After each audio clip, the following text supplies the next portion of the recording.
Hey guys, welcome to That Japanese Man Yuta podcast. It's 15 to midnight in Tokyo. So this time again, I'm started recording before midnight. Well, it's almost midnight.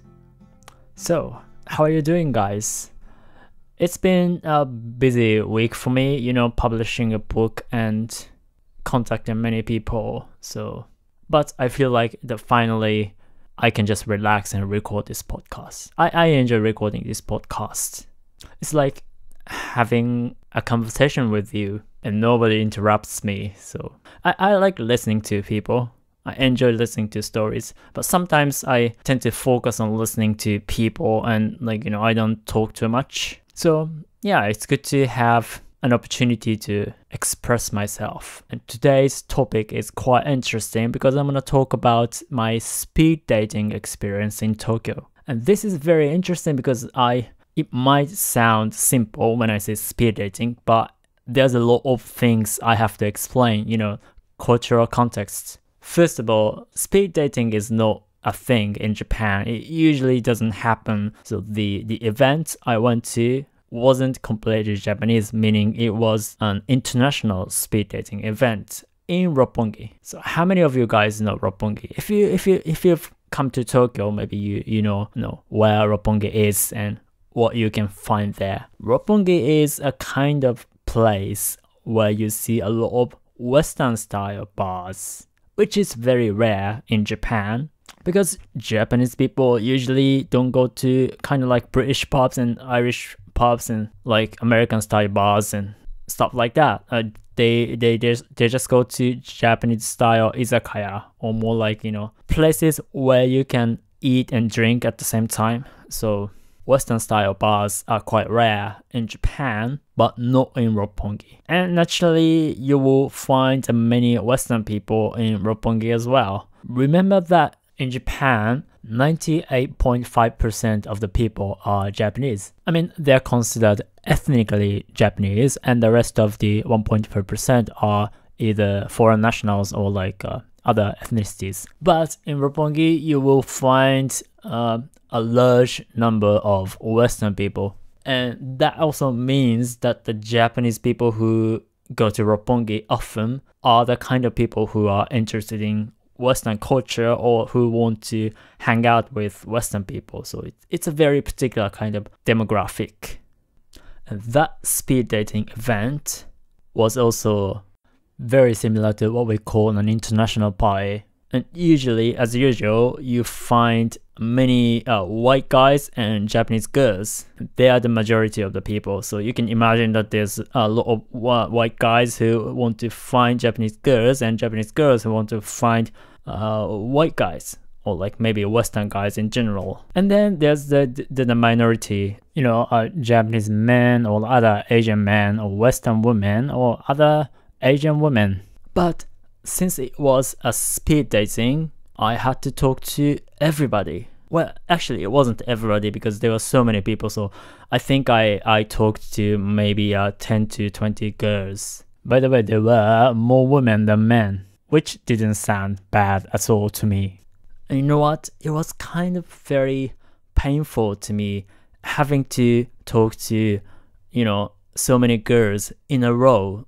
We had 4 minutes to talk to each person. So it was maybe an hour and a half talking to a lot of girls without break. And that was very hard for somebody who is as introverted as I am. I mean, I like talking, but I want to talk to somebody I just want to talk to somebody I like in a quiet place. But it was very noisy, so I kind of had to shout. And, I wanted to be polite. So even if I wasn't interested in a particular girl, I kind of had to talk to her. But otherwise, I would be rude. And I also had to, because people tend to ask the same questions. Most of the people. Some people are more original than the other people. But so, I had to talk about my job, even though I don't like talking about my day job. Or they ask me a lot about English because a lot of women there were interested in learning English or interested in dating Western guys. When they saw me, they asked me like, if I spoke English or how I learned English. So I got a lot of English related questions. I had a few interesting conversations nonetheless. For example, there was this Japanese woman. Oh, by the way, I think most women who were there were like mid-30s to mid-40s. And that's actually a typical kind of Roppongi demographic, by the way. So that woman, she was Japanese. She said she had been to a Japanese marriage party. Japanese people tend to be quite serious about getting married. And when they are usually around 30, they many of them feel like they have to get married. But sometimes it's not easy to meet people, so like they have to go to the marriage party. It's a bit like speed dating, but the focus is on marriage rather than dating. So she said she had been to a marriage party, so I asked her what it was like because I've never, been to a marriage party before. And what she said was quite interesting because she said that the men who were at that marriage party were the kind of men who are not popular amongst girls. She used the word motenai. The motenai is like unpopular in Japanese. And then I asked her, so how are guys today at this speed dating event? Do you think I'm also a motenai unpopular guy? And she said, oh, no, the guys here are quite handsome.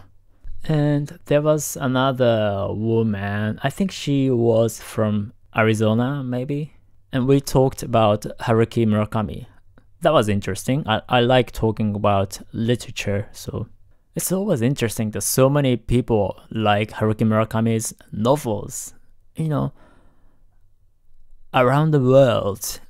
Sometimes I meet people who read every single novel of his, sometimes more than once. And I think she was kind of like that. There was also an Argentinian woman, and that was also interesting because I've been to Argentina, so I said that, and so she started speaking Spanish to me, and so we talked in Spanish. So that was very spontaneous and interesting.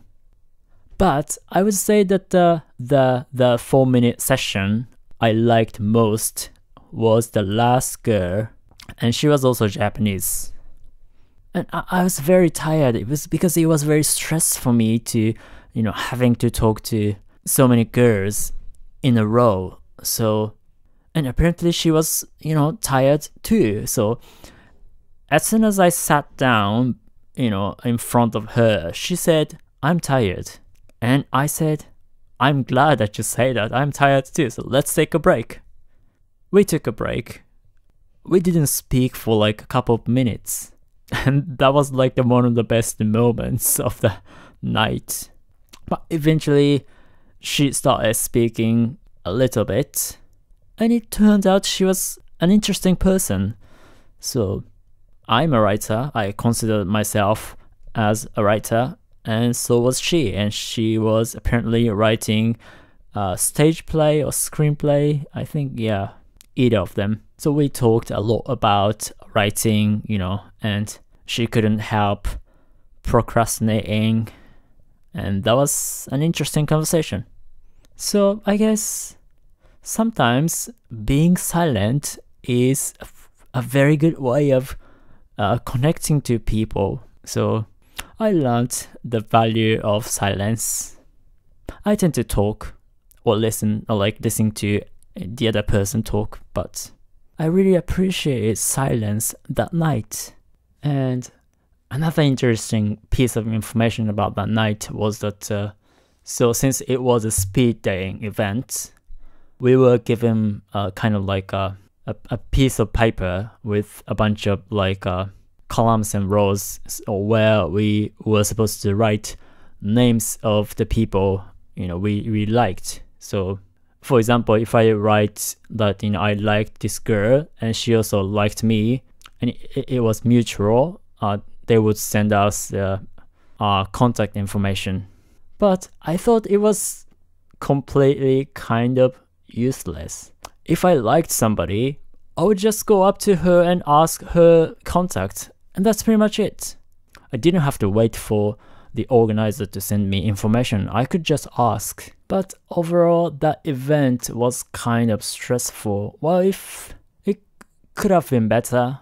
I mean, like, I think there might be other ways of organizing that kind of events. Or, you know what, I could try something Japanese, because in Tokyo, there's a lot of this kind of like singles events, and I think lately it's getting quite popular, so I might as well, try something and tell you guys about it. And have you guys had any experience like this kind of like speed dating or singles event? Something like that is specifically organized for this, for the purpose of meeting somebody for a potential romantic, relationship. I think I prefer something more organic, meaning that, something that doesn't focus on dating or meeting people. And if I like somebody, I could always ask her out, or just, ask her for her phone number. So tell me about your experience. And can I ask you a favor? I published a book recently, and the title is There's Something I Want to Tell You, True Stories of Mixed Dating in Japan. And it's on Amazon worldwide, so you can buy it from the Amazon in your country. And I really need some reviews, so if you could write me a review, it doesn't have to be like 5-star or anything, but an honest review, I would really, really appreciate it. And if you have something you want me to cover on this podcast, just let me know. If you're listening to on YouTube, you can just, write in the comment section. And if you're listening to this elsewhere, you can go to yutaaoki.com/podcast. It's yutaaoki.com/podcast. Alright, see you guys later then. Ciao, ciao.